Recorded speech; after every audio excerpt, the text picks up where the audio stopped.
This video is for the Aries Ascendant people. If you have your moon in the sign of Aries or your Mesh Rashi, you can watch this video. Or if you have a cluster of planets, like 3 or 4 planets conjunct in the sign of Aries, no matter which house or which ascendant or which moon sign you are, you can still watch this video. It will resonate with your relationship styles. All right. So this is an analysis of the personality type of the Aries people and what they are attracted to, what are their positive traits and what are some of their negatives and what they're attracted to. And the second part of the video, I will talk about certain planetary combinations that can cause problems or issues or a separation in relationships, especially to do with your 7th house. So we will look at the 7th house. And we will also look at what are the planetary combinations in your natal chart that can cause a good, strong, stable, emotionally and financially beneficial, long-lasting relationship. All right. So let's first talk about the Aries personality. So in the positives, so Aries have a lot of positives. They are extremely energetic people, very confident and bold. The sign of the Aries is the ram. Professions like army, defense are seen with people with the Aries rising, especially if Mars is very well placed. For example, if Mars is in the 10th house, that's when you have discipline and organization in the sign of Cancer, or even if Mars is in the 1st house. All right, they're also known as extremely supportive and loyal partners, especially if Mars is very well placed and their Jupiter is very well placed, especially in a male's chart. If your Jupiter is exalted in the 4th house, or if your Jupiter is in trine with Mars, it makes them very dedicated, supportive and loyal partners. All right, they are full of courage, so they do very well in especially careers which are in leadership or in the defense or something that they have to take charge. They can do great in leadership positions in corporates or in even business owners. They can do really well. Okay. Now the negatives are with all these positive traits. Every rose has its thorn, so they can come across as very competitive in a negative way. All right, they could be extremely impulsive. See, Mars is pretty much fast moving. It's not as fast moving as Moon and Mercury, but especially if Mars is in conjunction with Sun, although Sun and Mars are very good friends. Or if it's in conjunction with Rahu, Rahu is an enemy. Or if it's in trine with Rahu, which is his 5th or 9th from Rahu, they could be extremely impulsive, impatient. I have also seen if they are in conjunction with Mercury. See, Mercury and Mars are again not very good friends. And Mercury is also a very fast moving planet. It can make them extremely restless. I have seen some people with Mars in Gemini, right? They have, especially if they're Aries or Scorpio ascendant, or if Mars is Atma Karaka, which means if Mars is holding the highest degrees in your chart. I've seen these people very restless. They can't sit in one place, or what they call ADHD. I have seen these particular traits. Also, Mars is a soldier. It's signified by I told you the profession like police, defense, leadership positions. So they can come across extremely dominant to their partners. All right, their partners may feel that they, their feelings are not really heard of, or they are not looking after their feelings. So they can come across as insensitive to their partners, to their boyfriends and their girlfriends. Especially if Mars is, like I said, if Mars has conjunctions or aspect with Sun and Rahu especially. All are fiery planets, even to some extent Ketu. Okay. Also, they, since I'm talking about the negative traits, they can also come across as unfocused. They are not. They could start a certain thing and then leave it, or they're trying to do too many things at the same time, and they are not able to accomplish those things, especially if Mars is in the sign of Pisces. Okay, or even Mars is in the sign of Gemini. All right. So if you resonate with these traits, especially the negative ones, it's time to start working on it and give your Mars more power, give your Jupiter more power. Because see, Jupiter, if Jupiter is in trine with your Mars and you give Jupiter more power, and how do you give Jupiter more power is by learning, meditation, accepting your vices. It takes Aries ascendants may not be very open to feedback if their partner is trying to sit them down, if their husbands or their wives or their boyfriend and girlfriend is sitting them down and say, hey, let's talk, let's communicate. They may not be very open to feedback, and if they're saying something, they'll always have something to say. Okay, this is why I was doing this, this is why I do this, and they will offense is the best defense. Okay, they would try to defend themselves by pointing fingers. Okay, you are like this or you're like that. So if you have these traits, or if your partner thinks that you have these traits, they might be right about it, because Aries are born with that particular energy. All right.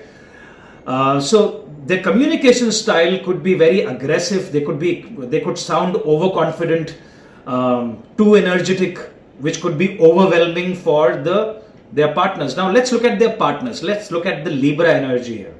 Right? Opposites attract, isn't it? The traits are the energies that you have, but you're attracted to something completely different. That is why your partner, your 7th house, is seen 180 degrees from your ascendant, your own personality. You're attracted to a personality which has a different trait. What is the Libra personality? So Libra personality, they're very positive people. They're governed by Venus. They're diplomatic, they're social.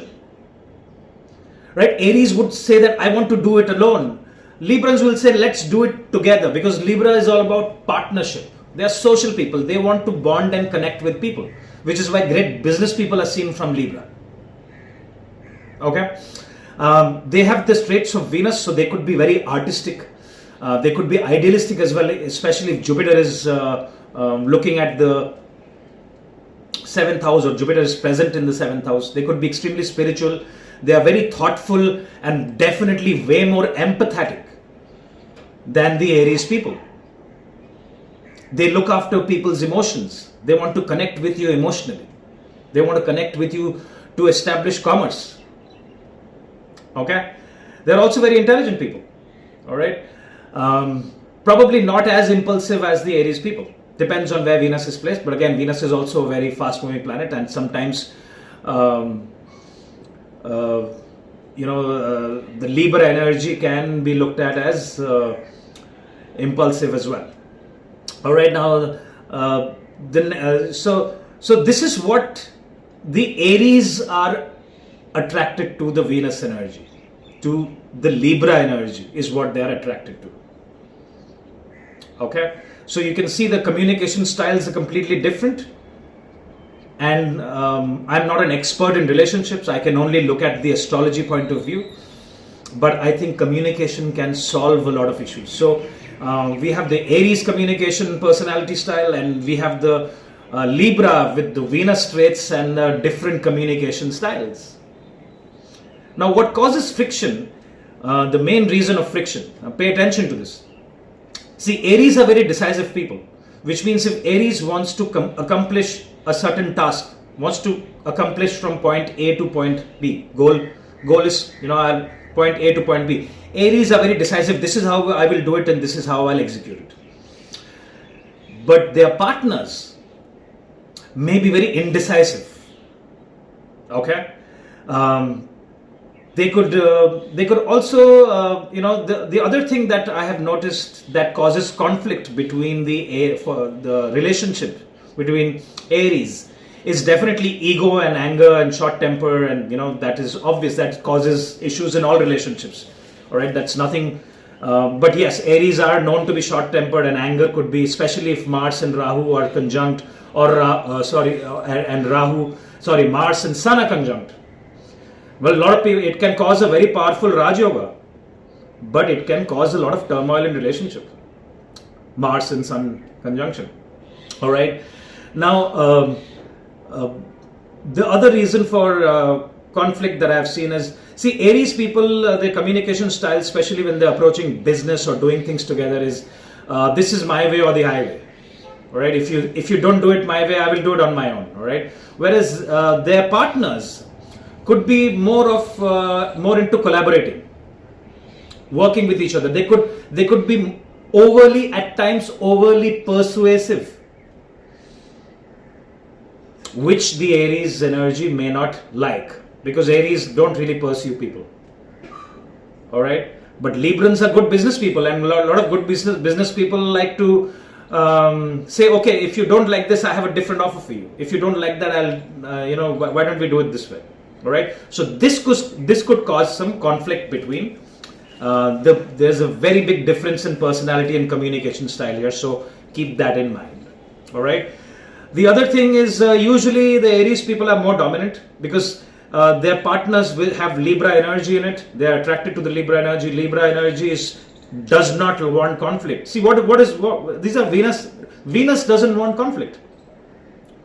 Venus will run away from conflict, whereas Aries is bring it on. You come to me with a punch, I will come back to you with a knife. That is Aries. Okay? So you see, this distinct difference in personality type will have a very big impact on how you communicate with your partner, and you may not be able to understand certain things about your partner. All right? Also, I have noticed in some cases, especially if the 7th house is afflicted, we'll come to the planetary conjunctions in a bit, and the 7th house is they could if there are malefics in the 7th house, all right, especially they could have trust issues as well with their partners. Their partners could have trust issues with the Aries people. All right, especially if they're women, because Aries men are usually they are extremely they have a lot of Mars energy, a lot of masculine energy. Okay, and they might especially if their first house is very strong, they could be very attractive people, and they may have a lot of friends of the opposite gender, and that could cause trust issues as well. All right, so let's now look at the certain planetary combinations or conjunctions that could cause problems in the marriage or problems in relationships. So we will look at the 7th house primarily. 7th house, if Sun is in the 7th house, is a big problem, because Sun debilitates the 7th house. All right, and Sun is a fiery planet. Sun doesn't like being in the 7th house, and it can cause ego related or anger related personality crashes between the two partners. Or it can be one partner is extremely submissive, especially their spouses. All right, and one of them is pretty much always compromising in all the decisions. Which holiday we'll go, it's always is the Aries being the dominant in making those decisions. All right. Also, Rahu there in the 7th house does not do very well. Saturn can do very, very well, but we need to look at the placement of Saturn. If Saturn is aspected by Jupiter or Venus or is in conjunction, it can give very, very good results. If Saturn is there, it can also cause trouble. You have to look at the D9. I don't consider Saturn very bad in the 7th house, because it's got directional strength, Digbala, it's in the exalted position.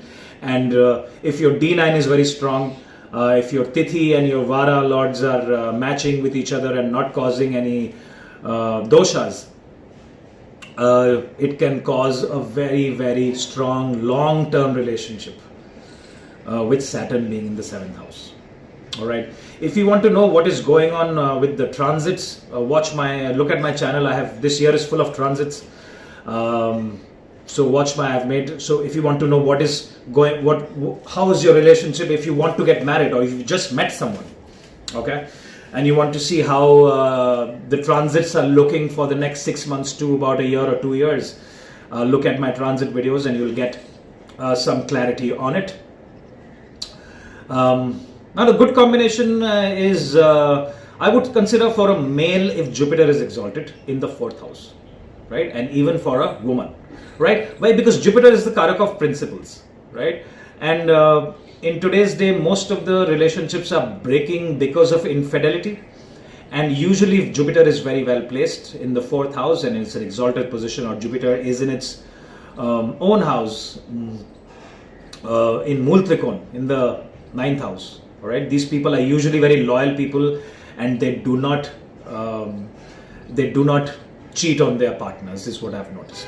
Yeah, especially for a woman, you can, if you're looking at your man's chart and he has a very strong Jupiter in the 4th house or in the 9th house, especially in the sign of Sagittarius, is considered very good. I wouldn't say Jupiter in the 12th house.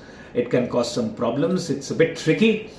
Although Jupiter is very well placed in Pisces in the 12th house, but it is probably not the best placement for marriage if you're looking at a man's chart, and this is for women.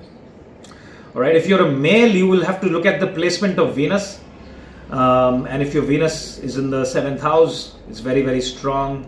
I again say Venus in the 12th house is not the best placement, although Venus is exalted in the sign of Pisces, and we will talk about it some other time, but people can have a lot of issues with that particular placement. Otherwise, if Venus is in any of the Kendra and Trikon houses, or especially if Venus is also in the 11th house, I've seen some very good successful relationship. Venus is in conjunction with a friend Mercury. Again, it's a good sign. So you'll have to look at your D9. There are lots of ways. This is just a basic way of looking at it. I have made a few videos on how to look at your D9, how to look at your D1, what is your Tithi. Your Tithi is very important. You have to look at the Panchang, your Tithi and your Var, especially if you're looking at marriage. Alright. Mars in the 7th house is also not a very good placement. It can cause a lot of conflicts between the relationship, but I have seen some very successful relationship with Mars in the 7th house if it's aspected by Jupiter or is in conjunct, which means if Jupiter is in the in the 11th or in the 3rd house, it is pretty good. Yeah, because Jupiter, especially if Jupiter is holding a lot of good degrees, then Jupiter gives the wisdom to Mars, so that Mars kind of loses its negative traits and does the positive things for the relationship and for the Aries people. All right, so look at my playlist for relationships, where I have explained the relationships in general in detail, so that you can get a better idea. You should also look at the Libra video, because I'm going to make it. I've made it for all the 12 signs. So if you want to, because don't look at your wife's chart and say that this is but my wife is a Leo ascendant, right? Your spouse will have the Libra energy, because the ones that you relate to will definitely have Libra energy. So it doesn't matter which ascendant your partner is, or which sign, which moon sign or which Rashi they are in. Okay, because your attraction will be from the 7th house. They could be born in a different ascendant, but that's the energy, that's the personality traits from past life that you will be attracted to. Okay, you could also see the placement of Moon and Rahu. At times I have seen Rahu and Moon are superimposed in 180 degrees, and that causes a lot of attraction. Your nodes could be 180 degrees from each other from the Moon. All right, especially Rahu. Okay, or Rahu could be on your partner's moon, or your moon could be on your partner's Ketu or Rahu. Okay, so check that out. All right, so that's all I have. If you have any experience to share, or if you want to share your knowledge, please mention in the comments, because I always appreciate a meaningful discussion so that the other Aries can also benefit from it. I'm starting an astrology course on 27th of July. It's a 3-month course. So if you have interest in learning Vedic astrology from the scratch, get in touch with us. I have in the description of this video, there is a detailed video that I have made with the course details, the dates, the duration and the fees. There are limited number of seats. So please go ahead and check it out if you have interest, or if you have a friend or a family member that is interested. Please share that particular video in the description of this video so that they can enroll in the course. Well, that's all I have for you. If you like this video, hit the like button and share it with your friends and family. If you need a consultation, my information is right here. I will talk to you soon. Thank you very much for your time. Bye-bye.